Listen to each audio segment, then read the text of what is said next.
Bonjour à tous. Eh bien, pour revenir sur Machina Arcana, je vais aborder le gameplay, mais spécifiquement les points qui sont, je ne vais pas dire originaux, mais les choix qui ont été faits de manière un peu arbitraire, qui peuvent paraître un peu artificiels, mais qui marchent bien dans le jeu.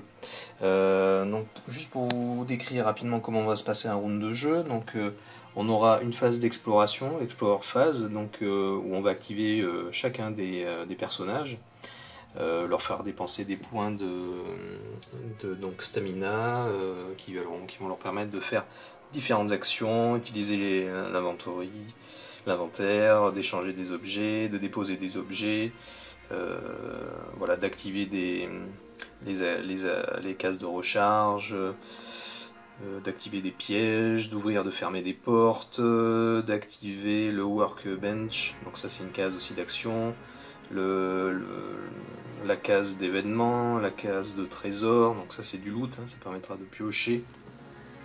Donc là vous voyez c'est ici, là, cette case c'est la case trésor, cette case c'est la case d'événements qu'on peut activer. Vous avez les zones de spawn, voilà, de monstres qui sont là. Le workbench, est-ce qu'il y en a un ici? Non, j'en vois pas sur cette tuile, mais bon. Ah si, il y en a une ici. Le workbench ici, ça permet en fait c'est du loot mais plus puissant qui va permettre vraiment de choisir certaines cartes, de les upgrader, etc. Bon bref, donc beaucoup de choses à faire. On peut sceller un spawn de monstres. Voilà, et activer des zones de chapitre. Donc ça j'y reviendrai tout à l'heure, c'est particulier. Ensuite vous avez la phase de spawn de monstres. Donc en effet on lancera un dé, donc comme je le disais tout à l'heure, par rapport à cette échelle, et puis on spawnera. Donc là on spawnera un monstre le plus proche. Donc en fait le monster spawn, on va faire un jet de dé par héros. Et donc on spawnera dans la zone de spawn la plus proche du héros. Mais bon, je passe rapidement là-dessus. Phase d'horreur, donc pareil, ici on va jeter un dé sur cette échelle et on piochera une carte éventuellement. Et la phase d'action des monstres, on va déplacer les monstres sur les plateaux. Donc première chose dont je voulais parler, c'est la gestion de l'expérience dans le jeu. Donc les personnages vont pouvoir faire monter leurs caractéristiques d'armure par exemple, de volonté, le nombre de points d'essence, etc. Mais en fait, cette montée en expérience va se faire par la pioche de loot, en fait, par l'équipement. Au début de la partie, on part avec une pioche constituée de cartes de loot de niveau 1, ici, vous voyez ici en haut à gauche. Et au fur et à mesure qu'on va avancer dans les chapitres, certaines cartes vont nous dire de mélanger d'ajouter les cartes de trésor, par exemple de niveau 2, au fur et à mesure qu'on va avancer dans l'aventure. Donc on va ajouter le niveau 2, les cartes de trésor niveau 2, puis les cartes de niveau 3 dans la pioche, dans le deck de pioche des cartes trésor. Donc évidemment, on piochera des cartes plus puissantes, des équipements plus puissants, et c'est ce qui va faire que nos héros vont monter en expérience, parce que ces cartes pourront apporter des points d'armure, etc., qu'on va ajouter aux valeurs de base. On aura des armes qui attaqueront de manière plus efficace, etc. Pour les monstres, comment ça se passe? Ici, vous voyez qu'on est au niveau 1 des monstres. Donc on a un deck, une pioche constituée de cartes de monstres de niveau 1. Ici. Et ce qui se passe, c'est qu'au fur et à mesure du jeu, on va monter de niveau. Notamment quand l'échelle de menace va atteindre 10, et on va passer du niveau 1 au niveau 2. Par exemple. Mais il y a des effets de jeu aussi qui vont monter la menace plus vite. On peut faire baisser aussi le pion sur cette échelle. Et donc quand on va passer au niveau 2 de monstres, on va prendre les cartes de monstres niveau 2 et on va les mélanger à la pioche de monstres. Donc lors des phases de spawn, on tombera sur des monstres également plus puissants. Donc le jeu va s'équilibrer de cette manière. On va monter petit à petit Et donc arrivé au niveau, quand on sera dans le dernier niveau et qu'on montera encore de niveau de monstre, et bien ce qui se passera, c'est que à chaque fois que la menace montera de niveau, en fait les héros seront obligés de se défausser d'objets qui constituent leur inventaire. Et une fois qu'ils ne pourront plus défausser d'objets, eh bien les héros mourront. Voilà. Donc dans ce jeu également, le choix qui a été fait, c'est qu'il ne faut surtout pas s'attacher à son personnage. Il y a beaucoup de personnages qui sont disponibles au départ du jeu, hein. Et en fait, ça correspond un peu au point de vie global de la comment dire, de l'équipe d'exploration, hein, c'est-à-dire que au fur et à mesure qu'un personnage va mourir, on le remplacera, un autre rentrera, récupérera la moitié de l'équipement de celui qui est mort, et on positionnera le nouveau personnage sur une entrée de tuiles. Et on va avancer comme ça, mais c'est pas un problème. Par contre, quand il n'y aura plus de personnages à disposition, eh bien la partie sera complètement perdue. Voilà. Je ne sais pas si c'est très clair, mais voilà le principe de gestion de l'expérience dans le jeu qui est voilà, qui n'est pas à la manière par exemple d'un Shadows of Brimstone ou un petit peu ce genre de jeu, dungeon crawler classique. Donc ça c'était le premier point. Bon, donc là j'ai fait une mise en place pour deux héros, donc en utilisant donc Artemis de Clan, donc il y a le profil mystique, donc vous voyez qu'ici il peut faire une attaque d'arcane. Donc les attaques d'arcane en fait ce sont des attaques mentales, si on pourrait dire, et donc pour les contrer c'est la valeur de volonté, donc c'est la tête là ici représentée qui permet de résister à ces attaques. Donc lui il peut faire des attaques d'arcane de base, hein. Donc ici c'est le coup, 2 points de stamina, ici c'est la portée, 3 zones, et ensuite il a un pouvoir particulier, donc en utilisant un point d'essence, 3 points de stamina, pour une unité qui est à 2 zones, de 2 cases, il pourra déplacer cette unité, donc n'importe laquelle, hein. Une unité c'est soit un monstre ou un héros, de 2 zones, de 2 espaces. Donc il y a une classe d'armure de 2 contre les attaques physiques, on va dire, une volonté de 3, 4 points de vie, 6 points de stamina et un maximum de 5 points d'essence. Donc au départ on part avec 0. Donc ici voilà, j'ai positionné l'essence ici à 0, les points de vie donc à 4 et les points de stamina à 6. Et donc ici vous avez par exemple Kim Richards qui est une gunman. Donc elle a une attaque de base, physique, de base, hein, donc pour 2 points de stamina, elle peut attaquer une unité, enfin un monstre à 3 zones, et sur un kill, hein, si elle tue donc un monstre, elle peut s'équiper, elle peut équiper un objet pour 1 point de stamina. Pour équiper les objets, j'y reviendrai tout à l'heure. Donc je passe rapidement sur ces caractéristiques. Donc ici on part au niveau 1 des monstres, niveau 1 de monstres et menace donc à 1. Ici. Donc c'est la première carte de chapitre. Donc je vous lis pas le texte d'ambiance, c'est pas grave, mais le principe c'est de montrer le mécanisme du jeu. Donc on voit ici qu'en bas on nous dit de placer un pion d'entrée sur la zone. Et d'autre part, on a une valeur de spawn de 7 et une valeur d'horreur de 4. Donc de la même manière, ici il y a des petits pions qui permettent de placer la valeur de spawn, donc à 7, et la valeur d'horreur à 4.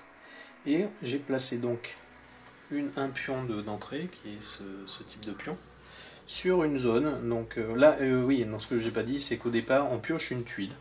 Dans les tuiles qui ne font pas partie évidemment des tuiles de fin de scénario.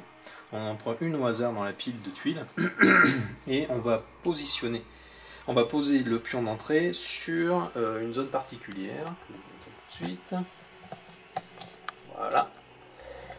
Vous voyez ici, il y a il y a cette icône là de cette zone de losange. Donc on pose le pion d'entrée sur cette zone.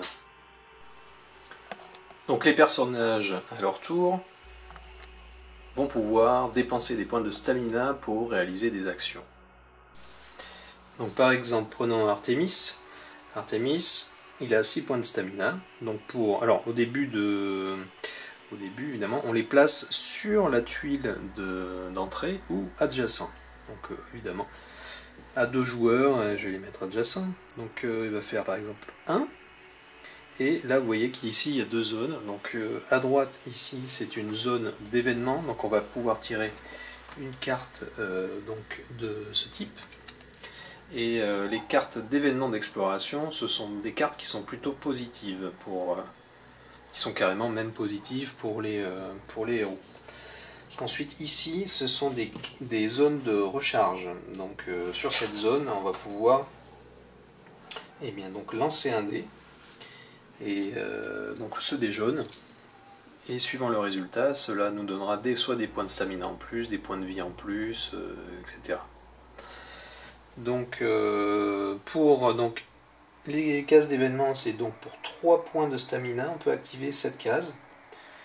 Et le fait d'interagir avec les cases d'événements, ça fait gagner également des points d'essence. Donc ce sont ces pions là, ici.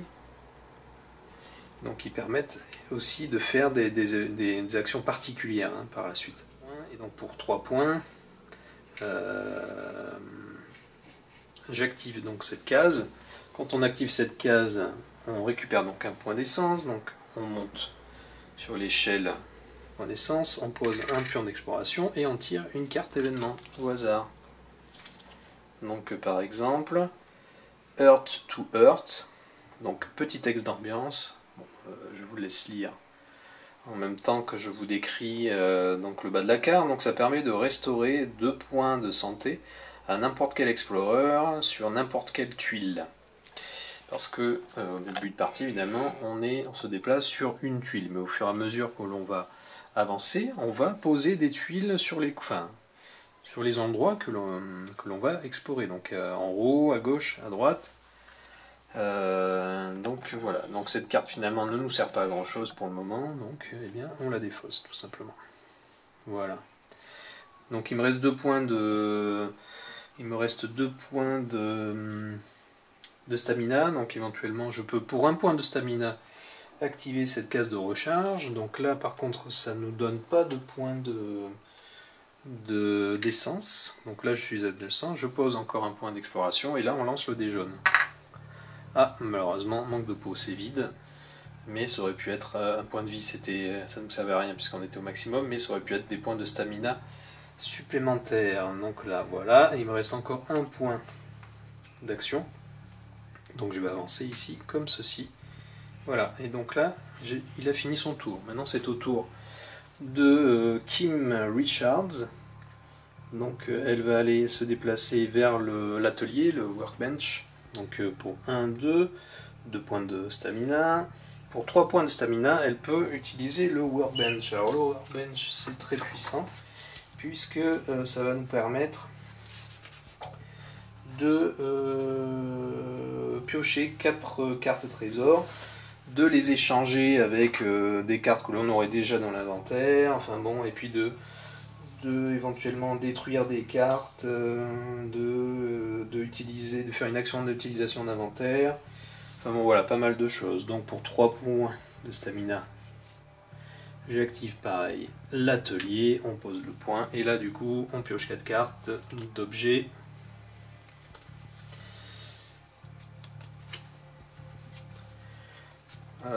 Donc le problème ici c'est que j'aurais pu échanger ces cartes avec des équipements que j'ai déjà dans l'inventaire, mais le problème c'est que mon inventaire il est vide au départ. Donc vous voyez que le workbench est intéressant, mais pas forcément tout de suite.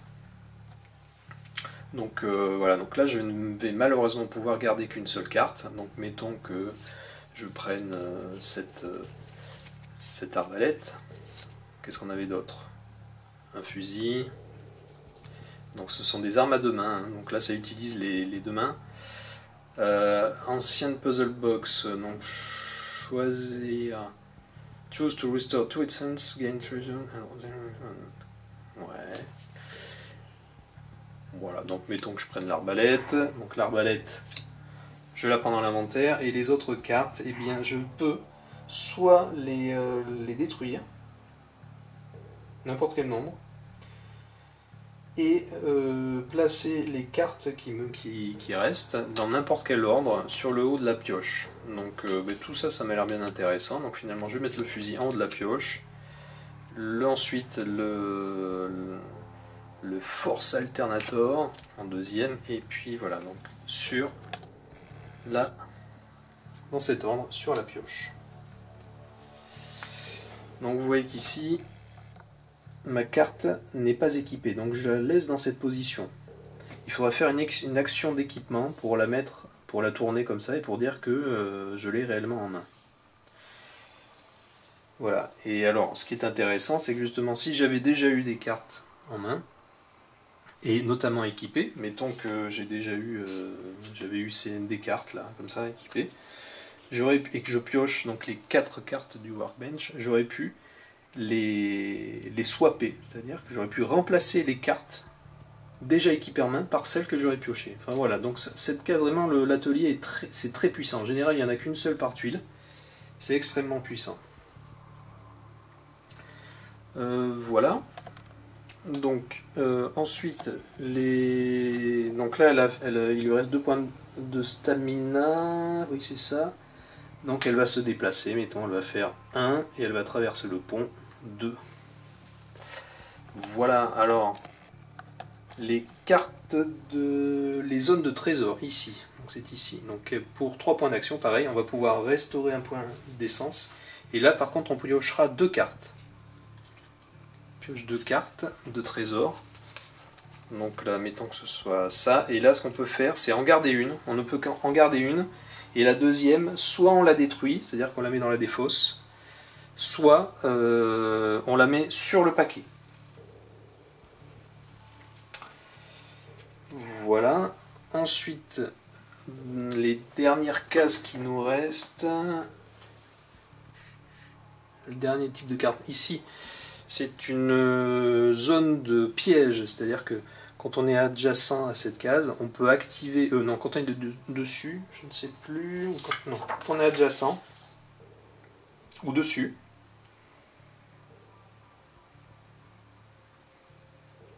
adjacent.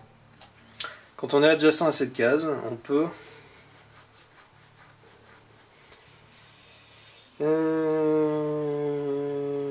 Qu'est-ce que je dis?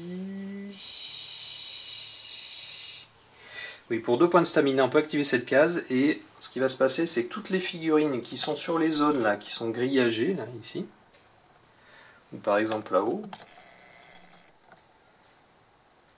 eh bien, ça déclenche un piège sur ces cases. Et donc les figurines qui sont dessus vont prendre 3 dés de dégâts. 3 dés noirs, donc c'est extrêmement puissant, parce que les dés noirs d'attaque sont les dés les plus puissants, donc on a vraiment des chances de faire des dégâts. Je reviendrai sur les combats un peu plus tard. L'autre zone qui est très importante, c'est la zone de chapitre, l'espace de chapitre. Donc en fait, pour explorer un nouveau chapitre, c'est-à-dire tirer une nouvelle carte de scénario, comme je le montrais tout à l'heure, là, ici, pour retourner cette carte et passer à un chapitre suivant, il va falloir activer ces zones de chapitre qui sont là. Et donc pour ce faire, il faut d'abord allumer. Donc pour allumer cette zone, il y a une possibilité, c'est de sceller une zone de spawn de monstres, hein, qui sont représentés par ces zones-là. Donc si on scelle une zone de spawn de monstres, on pourra allumer ce chapitre. Allumer ce chapitre, c'est poser ce type de pion dessus. Et ensuite on peut explorer. Donc explorer, il faudra être adjacent et dépenser 3 points de stamina pour retourner le pion sur la zone explorée, et à ce moment-là, on pourra tirer une nouvelle carte de chapitre. Retourner une carte de chapitre. Voilà. Si par contre on arrive adjacent à une zone de chapitre, comme ceci, et qu'il n'est pas encore allumé, il faudra dépenser 3 points d'essence et 3 points de stamina pour directement le mettre en exploré, à l'état exploré.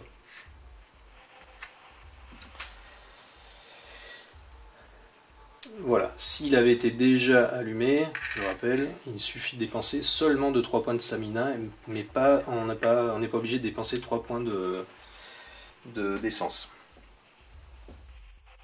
Vous voyez que le but étant d'avancer dans le scénario, donc de retourner des cartes de chapitres, et bien évidemment il va falloir donc au fur et à mesure explorer donc ces zones de chapitres. Mais il va falloir donc, une fois que la zone de chapitre est activée, il va falloir progresser dans le labyrinthe pour découvrir de nouvelles zones de chapitre. Donc un personnage qui se trouvera sur des zones de sortie, donc là vous voyez ici, là, le mur s'arrête et là on peut sortir. Donc, mettons que ce personnage arrive là sur le côté, il pourra explorer une nouvelle tuile pour 2 points de stamina. Donc à ce moment-là, dans la pioche de tuiles, on prendra une nouvelle tuile au hasard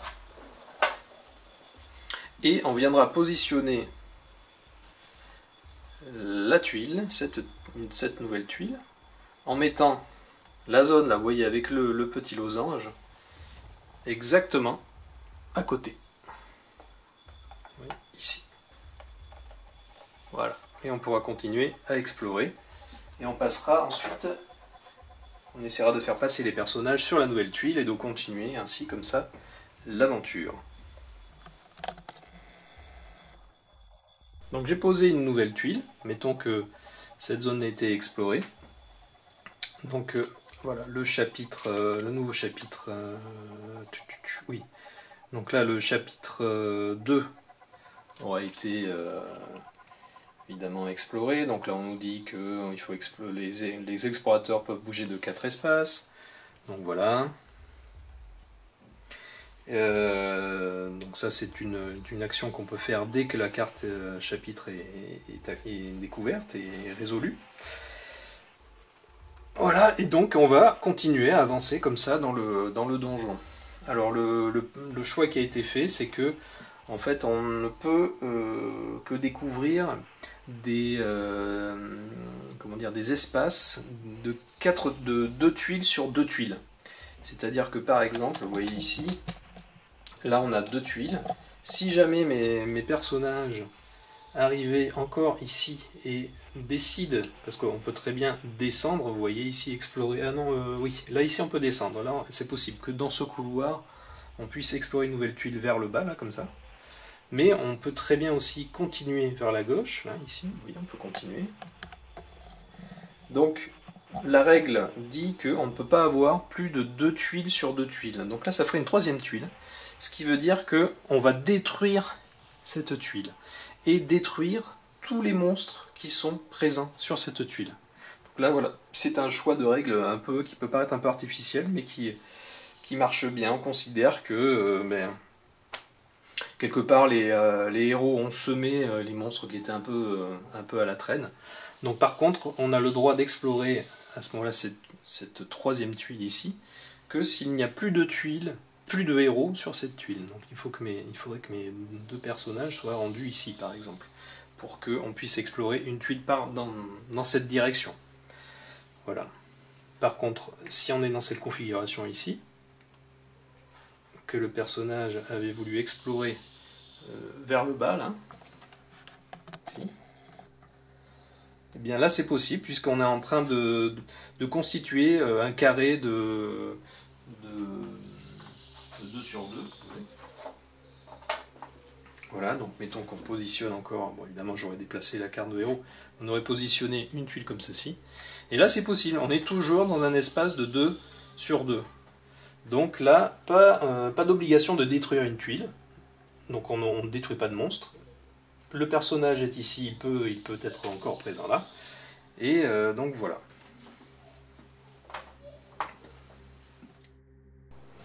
Donc on attaque la phase de spawn maintenant. Donc vous voyez qu'ici la valeur de spawn est de 7. Donc pour chaque héros, on va faire un jet de spawn.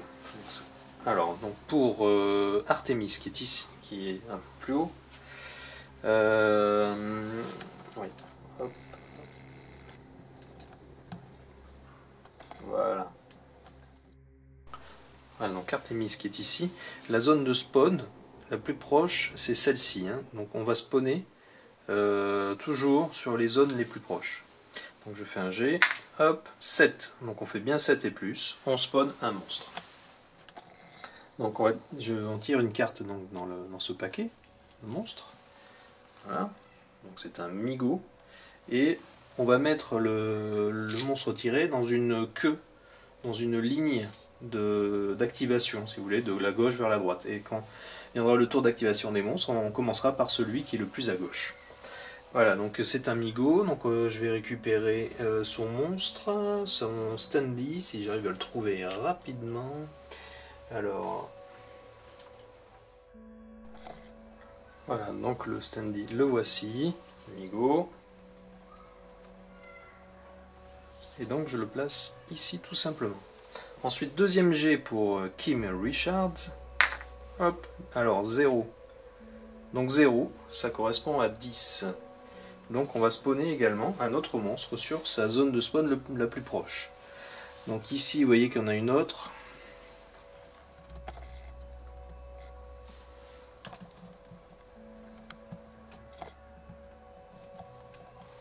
Donc là, il y a une zone, on va compter les cases directement. 1, 2, 3, 4, 5. 1, 2, 3, 4, 5, 6, 7, 8. Donc pour Kim, la zone de spawn la plus proche est ici. Donc on tire également une autre carte. Donc là c'est un Katun. Important, il est immobile. Donc il ne bougera pas. Voilà. De toute façon, je reviendrai un peu après sur la phase d'activation des monstres et comment ça marche. Donc lui, eh bien, on le spawn ici. Hop. Voilà, tout simplement. Donc la phase de spawn est terminée, maintenant on a la phase d'horreur. Donc ici, hop, on a une valeur d'horreur qui est de 4. Hein, donc le pion est positionné sur le chiffre 4 qui correspond à la valeur sur la carte. Et donc on fait également un G, hop, 3, donc c'est raté. Donc on ne tire pas de carte d'horreur. Donc précision, les cartes d'horreur sont en général toujours négatives. Et les cartes d'événements d'exploration sont toujours positives pour les héros. Donc voilà, et ensuite on arrive à l'activation des monstres. Donc maintenant, phase d'activation des monstres. Donc j'ai activé le Migo en premier, hein, puisqu'il est premier dans la liste, dans la queue des monstres. Donc il a 5 points de stamina à dépenser. Et donc, dès qu'il pourra faire une attaque en étant adjacent à un personnage, eh bien, il pourra le faire pour 2 points de stamina. Donc, vous voyez ici, on peut se déplacer en diagonale. Pour vérifier si on peut se déplacer en diagonale, il faut qu'on puisse atteindre la case de destination en dépensant 2 points aussi en faisant 2 mouvements orthogonaux, si vous voulez. Donc, là, c'est valide, vous voyez. Donc, je peux me déplacer en diagonale pour 1 point. Donc, il va se déplacer pour 1. Ensuite ici, ensuite pour un deuxième point il va se déplacer ici de 2, donc il a utilisé 2 points de stamina, et donc maintenant pour 2 points de stamina supplémentaires il peut attaquer Artemis. Donc le Migo il fait une attaque de type arcane, donc il va falloir utiliser la volonté pour contrer, à 3 dés blancs. Voilà, Artemis en défense de volonté il a donc, vous voyez, 3. Et on n'a pas d'objet, on n'a rien pour se défendre. Donc je lance 3 dés. Et 2. Donc 2, ça ne suffit pas pour faire un dégât. Donc maintenant on va activer Katun. C'est un arbre, une espèce d'arbre qui est donc immobile, et lui il va faire des attaques à distance. Tous les explorers.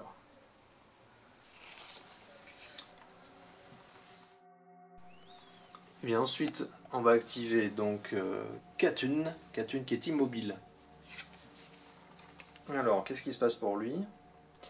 Eh bien, alors, il a 4 points d'armure, 3 points de volonté, 1 point de vie, 1 point de stamina. Et donc pour 1 point de stamina, s'il est blessé, si un monstre est blessé, il peut lui restaurer 1 point de vie.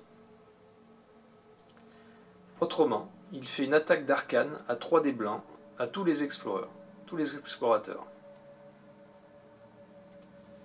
Voilà. Donc, eh bien, on va prendre Artemis. Artemis, il n'a pas d'objet, il n'a rien qui lui apporte des valeurs de volonté plus que sa carte de base. Donc vous voyez qu'ici, il a 3 points donc, en volonté. On va lancer les dés, et si on fait 3 ou plus, eh bien ça fera un dégât. Hop, on a du bol, puisque on a un résultat que de 2. Donc c'est raté.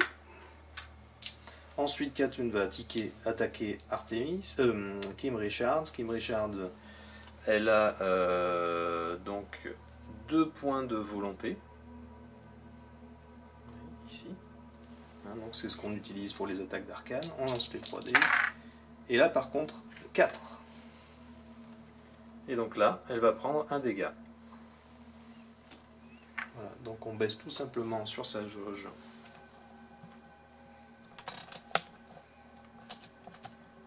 Ici, d'un point de vie. Elle démarrait à 5 points de vie. Voilà. Oui, je n'ai pas expliqué ces pions aussi ici, mais à quoi ça sert, mais je vais y venir un petit peu après. Hop, voilà, c'est pas le principal. Voilà, donc on a activé les monstres, et donc on va pouvoir donc maintenant démarrer un nouveau round.